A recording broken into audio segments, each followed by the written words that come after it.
Good morning, everybody. It is good that you are here. I am glad that you are here. We got such an exciting session planned ahead. So much to cover, so much to talk about. Trying some new things over here on this Friday, and we're about to have some fun going over the charts. A lot to talk about. The headline is scary. What happens if the Bitcoin bull market's over? And why would I even be mentioning that? Well, let's figure it out. Let's stay tuned, though. That comes much later.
Oh no. Oh no. Did it just happen like that? Did it just happen like that? Did we pull a classic going into the flow all on mute? Let me go ahead and pull that up from the very beginning, get back over here. All right. Let me start from the get go, bring that up. New things being tried over here today. New things being tried and explored. We'll bring it back up. We're going to start over. All right. We're going to start over here. Listen, if you're is the first time you're here. Oh no. Oh no, did you miss the whole intro over here also with the profile? Starting new things off. Let me start over with good morning. Good morning. I am glad that you are here. It is good that you are here. We got an exciting show planned. We truly do. There's so much to talk about, including that scary headline. What happens if the bull market's over? And why would I even bring that up? Why would I bring that up on a Friday? Why would I bring that up at all? We're going to talk about it. We're going to get into a lot of stuff today. This is actually probably the most important episode of the week. I am glad that you're here. All right, let's get into it. I love it. Sorry about all that. I wish we could go back and play that over because it was a good one, but it's okay. It's going to get even better. I was starting this off with just a few days ago, John brought to our attention, right? John brought to our attention, look, we've broken out of this resistance. This was going on for about 30 days. This was a cloned trend line of the prime, most important trend line in crypto down over here. Once we broke out of it with the awareness ahead of time, bringing it to everyone's attention, look, we could come back not only to test that broken resistance as support, that also happens to be the CME gap. Would it make sense to close that gap before resuming up? Well, we've closed the gap part, good awareness on John's part. Let's see whether or not now we resume up. That line also happens to be a line that many people are tracking. You saw yesterday, last night in the Discord, Heath putting out, look at this area over here. I'm watching it. It's support from his own price structure analysis. By the way, tomorrow I'm going to upload a video for all those to get a chance to see Heath in action. It is absolutely spectacular. Look out for that one. So really good stuff. John alerting everyone what's going on over here is not only have we since come back down, testing that broken resistance right now, right? Breakout, in this case, retest, but now watch for the resumption up, right? It doesn't mean we're going to get a resumption up. We don't have to get a resumption up. This is where you're protected. It's possible that we break down back down into here. If that happens, when I say that things are unclear and people like, I'm ready to jump in, things are unclear and they remain so right now. And I think it's really important. That's the most important perspective and mindset to have. Now, depending on what your preference is, You all know that I've been buying the dip the last couple of weeks, right? 39,000, bought the dip. 33,500, bought the dip, right? That's my spot position. It brought up my average buy-in from just over 9,000 to about 9,500. Good. Even we have an 85% drawdown, am I still well into profit for that cycle? Do I hope that, do I think that's going to happen? Not at all, right? But we're going to take a look at it. We're going to make sure we understand our risks. If we lose this level over here, if we lose this area of support where broken resistance should be support now, yeah, then we could be testing the lower end of this area. And if we break through that to the downside, things could unfold and get ugly quickly. Now, I don't think that's the base case. I don't think that's going to happen. But nevertheless, watch out for it. Let's take a look, right? Everyone, that awareness. Today we have quadruple witching, triple witching. Let's take a look at the markets. Let's start off with the equity markets.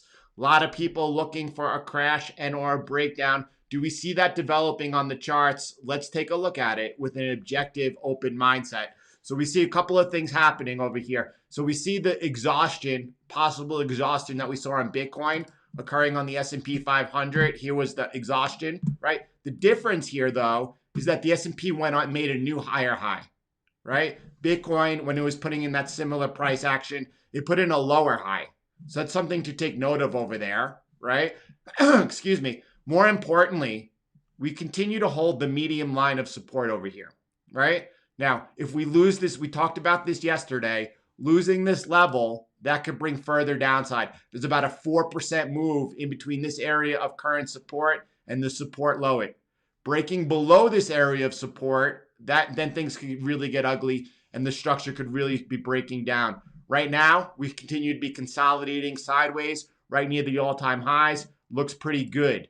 What about the Nasdaq? Yesterday, the Nasdaq was trading down here at the bottom end of the support of this rising wedge. Now, this is a bearish pattern if it breaks down to the downside. If we lose that line of support, we could expect this thing to be under pressure. And it just bounced up off that support and right into the resistance. The line was already there. And we're consolidating, right? We don't have an edge either which way right now, either on the Nasdaq. But the Nasdaq did make new all-time highs yesterday, right? What was happening with yields yesterday, by the way? Yields came off the top of this area of resistance of the bull flag, and you could see it went smack down. That was helping the Nasdaq rise, but this is really right in the middle still. And I think people are really looking to understand what's happening a little bit too quickly. Right now, when it comes to the equity markets, I think a little bit of patience is warranted. It's, the Fed acted on Wednesday. By acted, I mean we had the press conference, question and answer, rate statement, and basically all they told us was, well, the dot plots are meaningless, and we don't know what's going on, but nothing changed. How long will the market figure out nothing has changed? And will we see that next move of risk, continue? Or will the market price something else different? We don't know yet. Right? If you're being preemptive, if you feel like there's any clarity, there's no clarity. Just look at the charts, right? We continue to consolidate here above the last area of support. There's nothing bearish happening. There's no breakdown of any technical levels. Also on the Nasdaq, is this a possible caution to watch for? Yeah, but you have your levels, right? What about the Dow? The Dow seems to possibly be putting in what looks like an Adam and Eve top, if that's a thing. It's the reverse of an Adam and Eve bottom taking place over here, right? Is that perhaps a topping pattern that's occurring? Well, I don't know. It could be. I see it, I don't even know if that's a thing, but I do know what an Adam and Eve bottom looks like, and that's the reverse of it. So I imagine it constitutes a top also. And here's our line of support, breaking down below that. Well, that would be a bad technical break. Perhaps the Dow, starts leading to the downside, but that's not happening yet, So I think that right now, the most important thing that you could take away is that you need to be patient, right?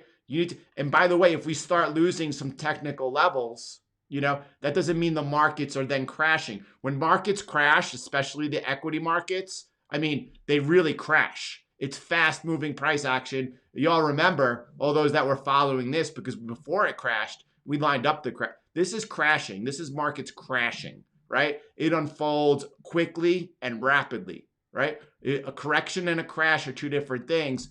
People, and I know so many people, by the way, so many people, I'm going to go back all the way towards 2004. This whole area just expecting a crash and getting wrecked doing it, you know?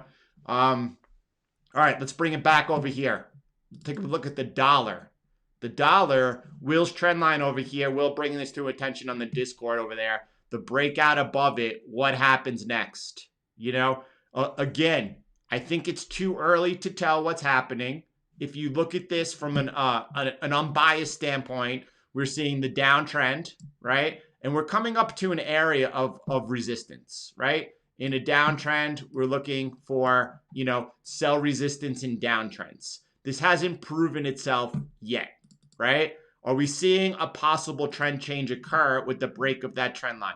That's our first indication. Now, it is possible something like we saw unfold earlier in the year on the Mexican peso occurs, where we had that breakout and then prices gone sideways since. You remember, a lot of you jumped on that one, and it was a good trade actually, right? But I didn't. I said that I didn't have any reason. It was just pure instinct. I was like, I just don't think so. I'm not buying it. Is that happening on the dollar right now? I don't know. Let's take a look at Raul's analysis. It's pretty good over here. He's talking about the dollar is always the key to macro, right? Dollar is king. Of course, that's been the constant throughout since we've been together on this channel. Okay, listen, he's saying over here, this is definitely different from a lot of people out there, which is why I want to consult it. Right or wrong, I have no idea, right? A lot of people right now are looking for tightening. They're looking for the Fed beginning to look to raise rates or beginning to talk about and winding down QE purchases. Now, I don't have those expectations. I think that the rate hikes are further out for now, right? 2023, is it possible 2022? Perhaps, but they're not even 50-50 on that, As far as winding down the QE purchases, that doesn't seem to be the signal at all. But Raul's taking it the other direction. He actually sees that we're going to see inflation fears subside for now, right? Lynn Alden is also definitely, I believe, under this impression, especially year over year. You're going to see things start leveling off. And is that like the Fed's cover to be like, see, this was transitory, right? But prices are not going to go down, right? He says this is going to result actually in more stimulus, not tightening QE. Now, look, I saw the infrastructure packages that were presented, and they were really high. And now the last numbers I heard are a lot lower. I don't think they have the political, let's say, they're not seeing eye to eye. I don't think that we're going to see any big stimulus packages passed personally, right? Raul's giving the other side, consult both, but he's not looking at tightening either way. So that's a good thing. He's saying that what does it mean for markets? That he looks like we're going to see the dollar rising for a while, right? Commodities correct. The commodities correction is coming from China. We looked at that last week, and then we checked it in again earlier this week. But he says that's going to cause tech and crypto to rip higher, okay? The weaker data will eventually lead to gold and crypto moving sharply higher, especially once the dollar stabilizes. Now, the one caveat is that when we look at the dollar, right, I'm a dollar bull, and then I flip to, as the price action shows me, very bearish on the dollar, and held that all the way down to this area over here. I flip long, and then I have to flip short again, and over here is the new indication that perhaps we're seeing something move, but I don't know what's going on right now. I'm completely open, and I'm just waiting. I do know that we've been going sideways for a while, and sideways chops could really get you caught up. So once I had a flip, I'm kind of neutral right now. I'm not flipping long on the dollar yet, right? I maintain that neutral stance, right? It was definitely weaker until we broke out over here, but I'm neutral. I don't know what happens next, right? Now, just calling as it is, because I'm really consulting this good analysis coming out of Rule over here. He's stayed a dollar bull the whole time, right? He was a dollar bull up here, and he's still a dollar bull down here, right? He's stayed a dollar bull the whole time. It's important to understand as you look at what's being shared over here. But he gives a very clean, clear look over here. And what I like about it is normally, in his analysis, as price comes into the area of support or resistance, that's when he's like, okay, watch this and look. He's giving you a heads up ahead of time this time. I like that. That's good. But he's saying, look, if we break out of this inverse head and shoulders, you see the left shoulder here, the head, and then the right shoulder, right? And he says if, right? We need to see, right? He's not saying it's going to happen.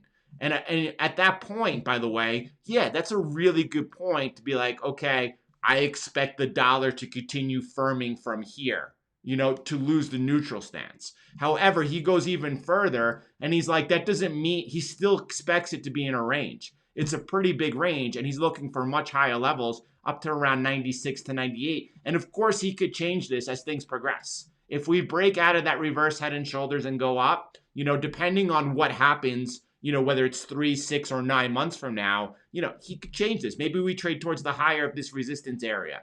But it's a pretty good analysis, and I think it's one that we should not only look at, but lean into right over here. If we break out of that head and shoulders, the clear line he gives, at that point, you got to follow what's happening on the price, and you got to have that bullish dollar perspective. So grateful for him sharing his analysis with everyone. Peter, good morning. I'm glad that you are here.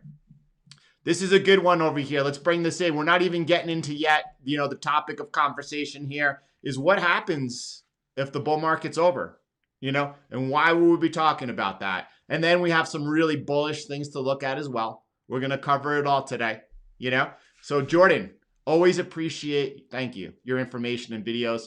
Do you have any thoughts as what some are predicting as a death cross? Sounds awful, doesn't it? The death cross. What's the bullish crossover of the 50 EMA and 200 called? Is that called like the life cross? Death cross in Bitcoin, right? Which would portend a lot of downside, maybe another 50%, right? Could we take a look at it? What's going on if we get this coming death cross? I wanted to take a look at it with you. I showed you Rect Capital putting out some information about the death cross. So when this question came up, the first thing that I did was consult this. He talks about some areas, okay? Now I had to chart it myself and I'll share it with you. My findings are a lot different. He shares over here in 2013 that we had going into the death cross a 73% drop and then an extra 70% drop afterwards. The same thing happened in 2017. We had a big 70% drop, death cross, and then another 64%. And then over here, again, in 2019, this is another 53% drop. Are we expecting that we had a 53% drop coming into this, that we might have another 50% drop coming out of it, right? Is that what we taking us down somewhere around $18,000? That would, if that were to happen, by the way, that's a complete game changer for the 4-year cycle, in my opinion, because we have at that point, what is it? I just want to know for 1 second, before I start talking, 18,000, a 70% drawdown. Oh, all right. Well, it is possible then. Anyway, that's irrelevant. Let's take a look at the death cross. Let's take a look at the death cross for a second. So we're talking about as these, first of all, these are moving averages. These are lagging indicators. There's no question about that. I'm going to show you that why we have to look at this objectively. Yeah, we can't look at it subjectively, picking and choosing which crosses we look at. All right. We have to look at the crosses if we're looking at any type of past behavior being any future indication of what could happen. Understanding, listen, often these things rhyme, but it's not giving you the clear path of what's to happen, right? So I think you have to first understand what's happening when that death cross is occurring, right? Is it occurring in a bear market? Because a lot of these crosses that we just looked at were occurring in the bear market, right? So, and another thing that all right, let me start over. This is such a lagging indicator. If you look at the 2018 cross that they give over here, you could see prices crossing over here. Here's the death cross. Prices over here at the low, call it $6,650 as the cross occurs. Okay? So, yes, from there, price went down about another 50% at the capitulation low, right? But since they're lagging at the time of the cross, price also jumped up significantly from that cross, okay? And it's not on all crosses. Look over here. Let me show you another one occurred. Like, here's another death cross that's occurring over here. Price, by the way, is crossing again at the low, right? Price crossing at $7,000 at the cross.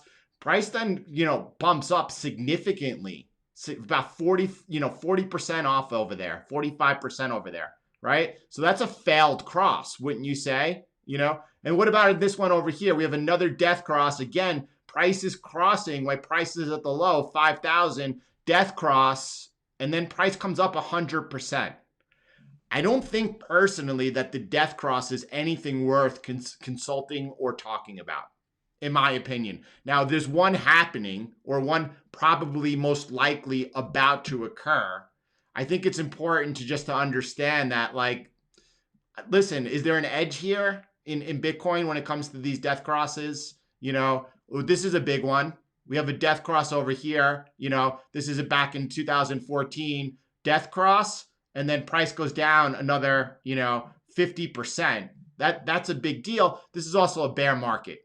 It's also a bear market coming off a really blow off top, and every time you have the blow off top, by the time you get the death cross, price is off 50 to 70%. That's not something I could really use in my own analysis and or trading. So that's my opinion on it. I don't really think it gives us any bit of an edge, right? And there's one coming. Does it add to a lot of fear? Do traders have a right to be fearful here? Yeah. I understand the fear. Price has come off significantly, 50% from this cycle top so far. Why it's Bitcoin and the volatility is massive, right? Is it Michael Saylor who says, why are you afraid of the volatility? This thing is on average appreciating 150 to 200% a year. If you don't think that you're going to have, this is why we have, HODL, hold on for dear life. It's what it is, right? I think that the longer your experience with the asset in the market, I think that the easier it becomes, but there's nothing easy about it. If this is your first rodeo, I wish I went over here as we started going on the rant. I wish I could get good enough at being like, just dropping in like this and talking to you and being like, if this is your first rodeo, I understand the fear. There's no question about that. I have to say that I feel pretty comfortable and confident in my analysis. I understand my situational awareness. I know what's going on. Am I worried about what could happen next? No, I'm not worried about it. I'm aware. We talked about this morning, starting off this conversation, that if Bitcoin, using John K's analysis, if Bitcoin is able to break below this, let me pull up Bitcoin as we talk about it. I'm just getting used to this new setup over here. If we take out this area of low, call it around $3,000, right? First breaking below this area of should be support, things could get dicey. We'll have pressure on Bitcoin, and what it will look like, I do not know. We'll find out as it occurs. All right, let's bring this. Before I get into this is like, enormously bullish. I want to share both sides with you, right? We'll take a look at this in a minute. First, I want to talk about this though, right? Is it possible we see some type of black swan occur, right? Is it possible we see some type of black swan occur in the markets? Do you remember what happened? Everyone remembers what happened back in February, March 2020 with the dollar liquidity crisis. We're actually seeing the opposite now. We're seeing too many dollars. There's no place for the banks to put the dollars anymore. They have to send them back to the Federal Reserve every night. What's going on? What does it mean? Could it cause some type of an anomaly that could really derail Bitcoin over here, right? And not just Bitcoin, the markets overall, right? What's going on? We need to be asking ourselves that. Now today also, just to bring it back, we know it's quad witching day, right? Should we expect some volatility? Yeah, just to bring it back and reframe it for you. You got to give it a little bit of time. I know that the Fed meeting was just this week. It doesn't mean that you should all of a sudden have the clarity to understand what the market is going to do going forward. It might take a couple of weeks before we have that type of clarity. You really want to learn how to pick your spots. You don't always need to be in the market. You don't always need to be trading. You really need to have that predator mindset. You need to be stalking a lot more, and then when it's really clear, jumping in for the attack. Now, you don't want to be frozen either. You don't want to be the type of person that can't pull the trigger. If you're the type of person that can't pull the trigger, you really need to start trading a lot smaller so that it's almost irrelevant whatever trade size you're trading with, and you could just get in the habit of taking trades and getting on the right side and understanding how the. But most people have the other problem. They pull the trigger too often and too much. All right, bringing it back. The black swan, the possible black swan. We're looking at these stunning explosions of reverse repos, right? There's no place to put the money. There's too many dollars. There's just too many dollars out there. Unlike Bitcoin, which has a set monetary policy, here at the Federal Reserve Bank of New York, they could just do whatever they want. As Powell famously said on that 60 Minutes interview, it's kind of like control P. We're not actually physically printing the dollars, but we print them digitally. We just add zeros whenever we want. So listen, have fun if that's what you want. Listen, this has never happened before. It's never been seen before. We don't know what's going to happen.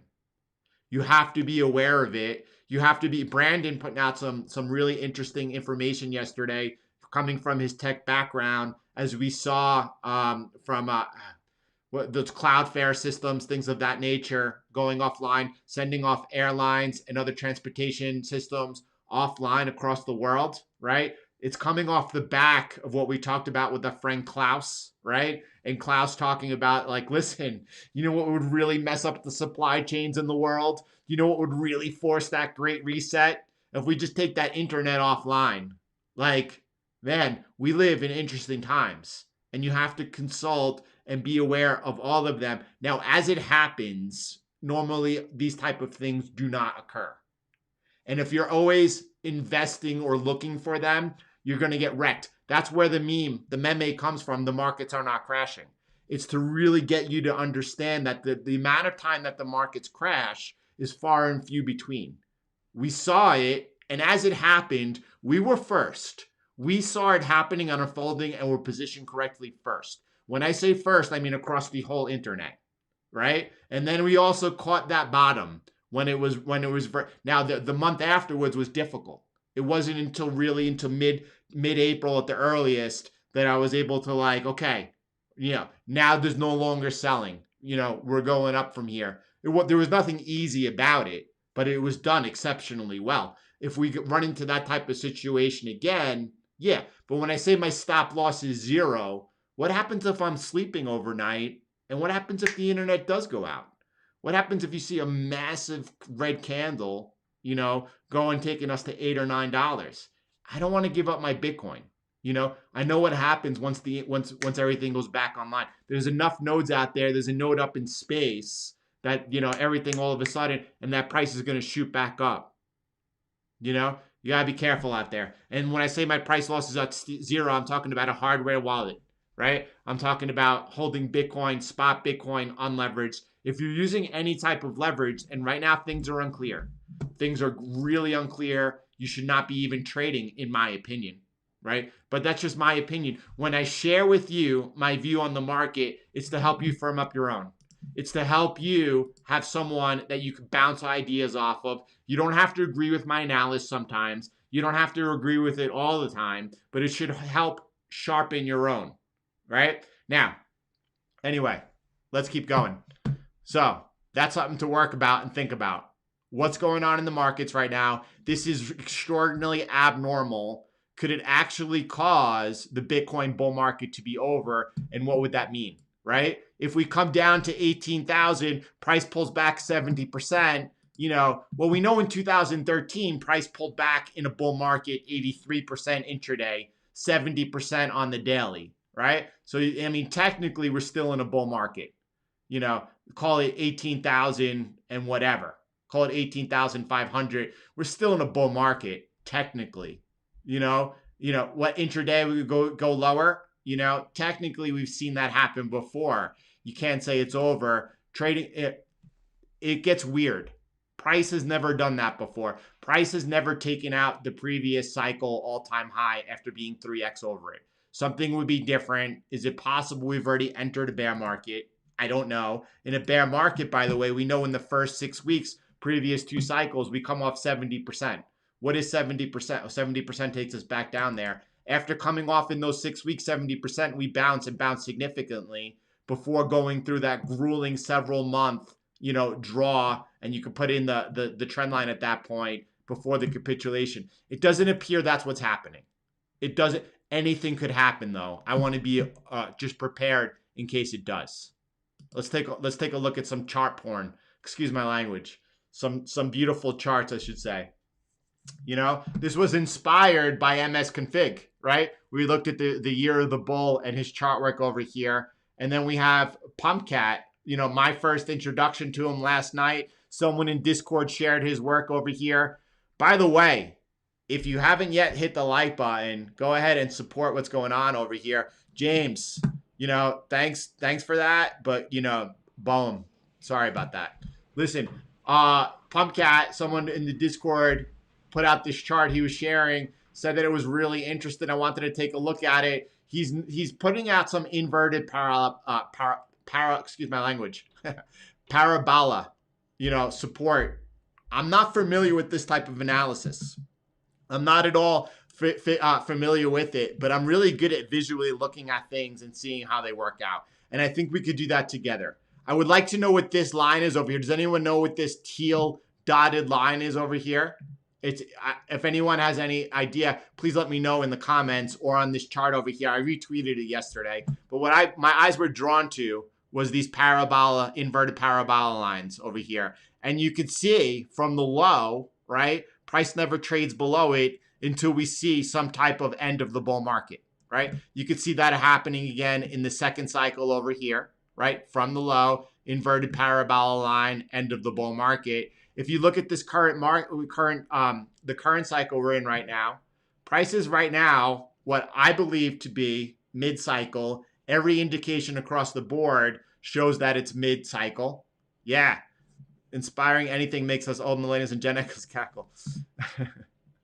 Anyway, so, interesting that we're coming into that support of that inverted parabola line over here.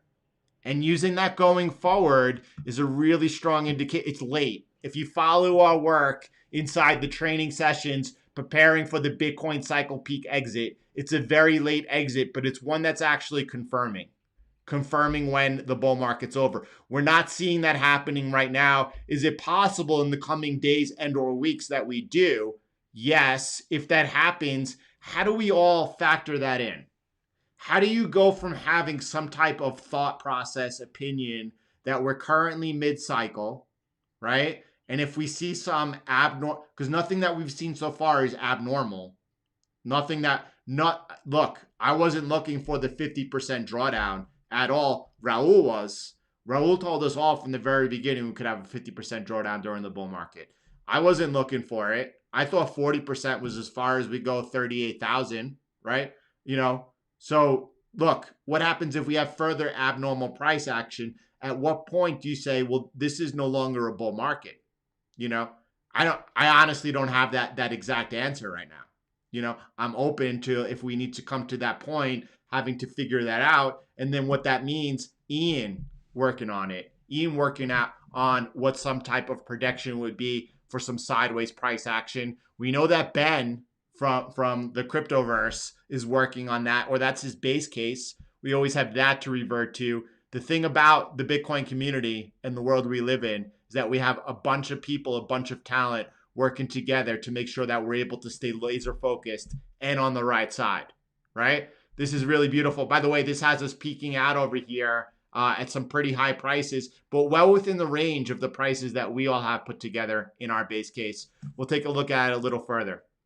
Right. Oh, interesting also, because when I talk about, in context, 55,000 being cheap Bitcoin, and the context that I give when I talk about that is two things: the cycle peak, this bull market cycle peak, and the coming bear market low, right? Understanding that over here, he's saying, look, this gives us an idea of what the coming bear market low will be, $60,000. it looks like we're targeting somewhere around $300,000. The same analysis that we keep putting out, right? And then over here, David Shepard, he puts out, listen, mine's a little bit different. I have 52,000 as the bear market low. You all know, because it's all on video, why I was like, I'm not going to, call it out and say this is going to be the precise low. It was in that $50,000 area that I was like, you know what?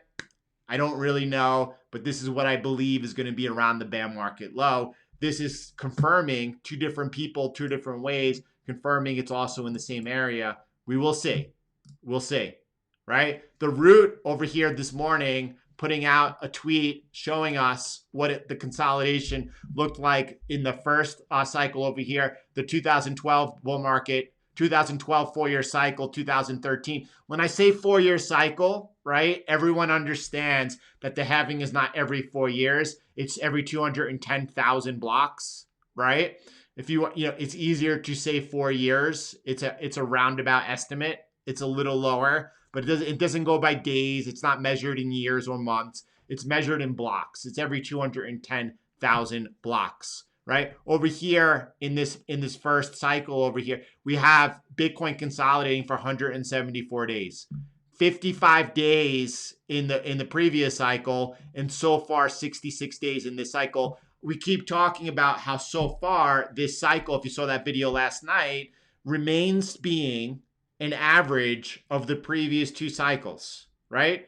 This is, we're seeing the volatility to the upside is greater than the last cycle, less than the first cycle. The volatility to the downside is now greater than the last cycle, but less than the first cycle. And the consolidation is greater than the last cycle and less than the first cycle so far, right? So we're seeing an average, so in every aspect. This is why I'm not a believer in diminishing returns. That's not what we're seeing yet. If we see diminishing returns, and remember, in 2019, November, when I put out my price prediction for the 2021, 2 years later, bull market, it was 160,000, 140,000 mission accomplished using diminishing returns. This cycle was 1/3 the return of the other cycle. 1/3 of the return again gives you 160,000. It's just that I have to follow what the market is showing me. And to date, that's not what the market's showing me. If the market changes and shows me something different, we'll be on top of that. Look, if it could be another 60 days. If this continues to be an exact average, if you add up 174 plus 55 and divide by 2, we have a potential another 60 days before we break out to new all-time high, right? What does that look like on the chart? Let's take a look together. We have the most important trend line in crypto, right? When that breaks out, I expect that the momentum kicks in, and it's not too long until we make that new all-time high. If it's 60 days from now, by the way, that would take us to the middle of August. Could we potentially be breaking out over here in the middle of August and still have this thing play out perfectly on time? Of course. We are still targeting, in my opinion, somewhere, just call it with, $250,000, $300,000, $350,000 if that all occurs. Nothing has changed whatsoever. But be aware that we could be consolidating for a while. When I say things are unclear, it's because legitimately and sincerely they're unclear. There's no need to get ahead of yourself, right? When we broke above here, yeah, that was a positive sign that things are now looking a bit better than below it. But look, we're just coming in for the retest right now. Well, retest, resumption up. That's the signal, that the first sign that we're actually confirming the hold. Yes, on Bitcoin and crypto during the bull market, you could take breakouts. But listen, we're under pressure and things are not clear. So when I say I'm not trading and there's no trading, there's a reason for it, right? Let's see if this holds or not. It's a big deal. A couple other things that I want to talk about that are really important. So let's keep going over here. This was also put out. I just saw Ted shared this with me. I just saw the share that he shared this with me yesterday. This was shared all the way in May the 24th. And look at this person over here. This is Clear Chain Cap talking about the fact that Bitcoin could be consolidating for another 3 months. Well, we're 3 weeks later, still on point, exactly where we are, right? by the way, that consolidation could lead to a really big move up. Yes, look, he's just giving, it's exactly what we're looking at. It's exactly this most important trend line in crypto, when he's just giving us the awareness, right? He's not being exact here. He doesn't need to be, right? This is just what he's sharing with us, and it's really good. It's just, well, it's really good because it's confirming what we're looking at, perhaps. What else? This was also, I saw this morning, and this was shared just last week. I didn't really see it. I did see it. I take that back. I don't know what's going on here, but what I do know is this. You ready? The question that came up. Hold on one second. Not trying to be right, just trying to decide what cheat sheet to follow. There you go. That's the signal I'm looking for over there, right? Listen, where do we go from here? That's what I want to know. Yesterday, I had a conversation, with Mission Control. Ted, Ian, working out several things. First of all, answering the most important question, the question that I want to know. When can we say that the 4-year cycle is broken? We have no intention of being like trying to put out a model and then having it being proven correct. I don't care about that at all. I just want to know which is the correct model, and I want to follow it as closely as possible, right? When can we know that the 4-year cycle is broken and we should not be following it? When can we say that lengthening cycles is actually a thing, and that's where our mind should be, right? All of these questions being answered together. Ted, Ian been doing a lot of phenomenal work, right? Ian over here setting it up, Ted taking it, putting it out. I don't want to present it yet. I want you to know that Mission Control, they're completely on top of it. They've actually taken the ball and ran with it. And I'm so impressed, proud of the work that they're doing. But just listen, until we have something that is like the last thing that we want to do from the heart is be changing things so it looks like that, well, we're just trying to like make this work.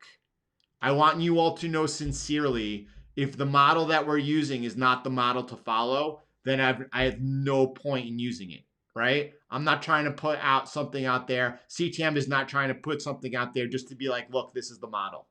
I don't care if like XYZ boom boom has the model. I just want to be following the models. Now, I do happen to think that our model, we've also, by the way, are asking ourselves, which is the mid-cycle dip to be following and why? Is it June 8th or is it May 17th? We're trying to figure it out. Ted's looking at putting in either a 20-day or 50-day standard deviation, overlaying stock to flow on it and the deviation allowed in there. We just want to have the model that we know is the most correct, but we don't want to present it until we feel that it's time, that, all right, we feel strongly about this. And here's where we know it's wrong. Because if we're wrong, we want to pivot and be on the right side. All right. What else are we looking at? Look at this is what I'm going to end. I'm going to end this over here because we got a training session this morning. I'm going to end this over here on this beautiful fire work done by Giles, right? And the reason I want to end it over here, you've heard me talking about this. I've said, look, this particular area, right? Forgive my chart work over here. This particular area reminds me of this, right? It reminds me of this area of consolidation, right? This one happens to be, about 60%, 66% longer. It's a little bit different, right?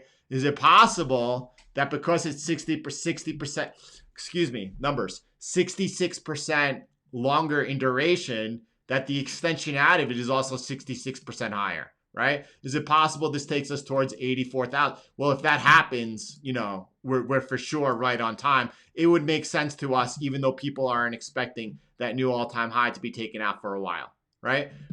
But what's interesting about the work that Giles has shared over here is that this trend line over here, you see it over here? This is that first area of consolidation and the breakout above it. Do you see that trend line, right? This is the prime trend line where it came in for. By the way, this was that big move that we saw in mid to late December, taking us up, you know, Bitcoin exploding out over, you know, 100%. Look at the trend line that held during that explosive move, right? And then we had that area of consolidation that mirrors or resembles this one, I should say. And look, it held that trend line again as we saw that massive move. What was this move, by the way? This was it a 140% move on Bitcoin? Let me see exactly what it is, just because I want to know. I like to know these things over here. This was, you know, 100% move on Bitcoin following that trend line over. We are holding that trend line again. Here's that prime trend line cloned. Over here, you could see that trend line so far right now continuing to hold. If it holds and price is able to find support over here and come up, is that a further indication because of the slope of the trend line we might be in for a big explosive move? I think so. It makes, look at that, by the way. This is Giles' own work. He's putting out 140% gain, taking us to 74,000. I was saying if it's a little bit bigger because of the consolidation being a little bit bigger, taking us, but right on time, right in that same area. It's interesting to note, you know, let's see whether or not we're at a very important area coming into the weekend. This area of support, that important clone trend line support, this prime trend line of parabola moves, if that breaks down, then this is not unfolding. But if this holds, very well could be the base case to look at. It's conquering the markets. Jordan, there's a question over here talking about the curved blue line on the other chart. I don't know where you all are. I can't catch up like that in real time as you guys are talking. I could go back and read this, and I will read, as I usually do, read all the comments and try to figure what's going on. If everything needs to be shared, we'll do that. I'm going to play some Honey Mood, come back, read some comments, and then we'll either close this out or answer some questions.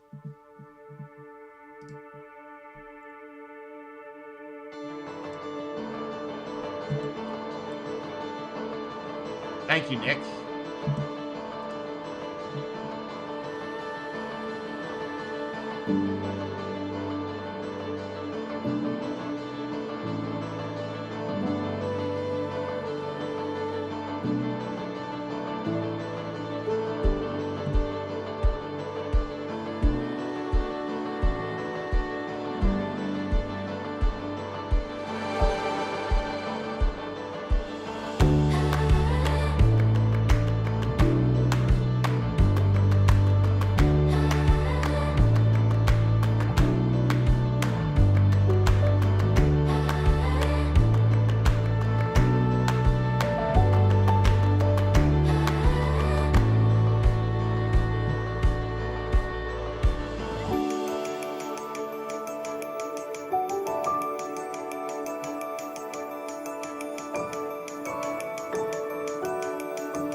I smile at that.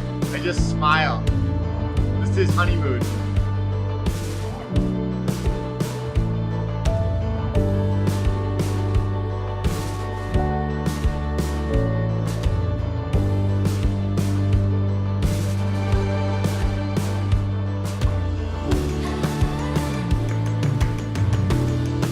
Hey, thank you, brother.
All right, a lot to follow up with over here.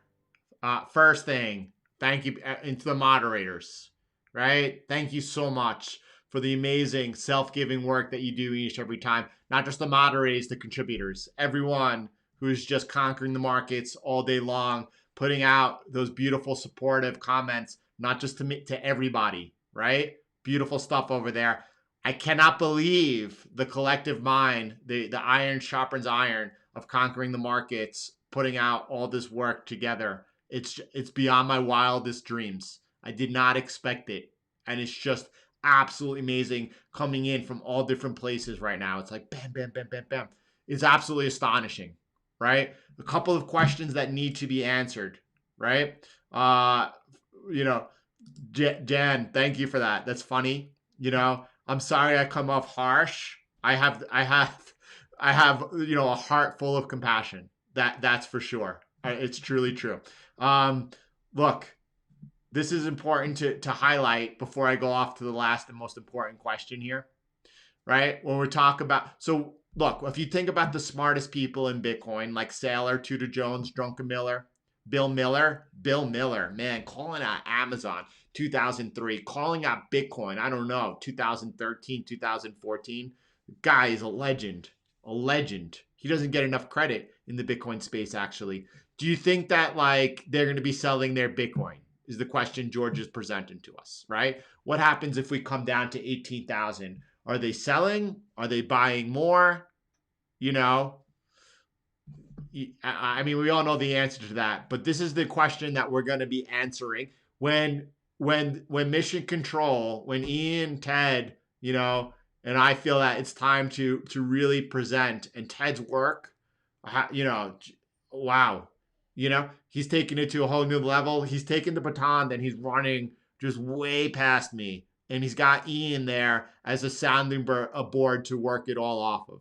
And I'm good with that. I am entirely good with any time like, my work is done and someone else could just take the baton and lead the way. That's awesome. No ego here. And what Ted is doing is absolutely phenomenal and amazing. And when it's ready to be presented, right, the questions will be answered why it's presented about where the model is wrong, where the 4-year cycle is no longer a thing, right? Where possible lengthening, exactly where lengthening was already answered, not shared, when lengthening cycles are a thing. All of that will be presented, not today, but at the right time when it could be polished and done well. So everyone, thank you so much for the session. Thanks for being here today. I hope you all have a beautiful weekend. May God bless you. I'll see you all in 32 minutes here. The link to the training session is going to go out in the Discord, and it's also going to be sent out by email. Have a beautiful day, everyone. I'll talk to you soon.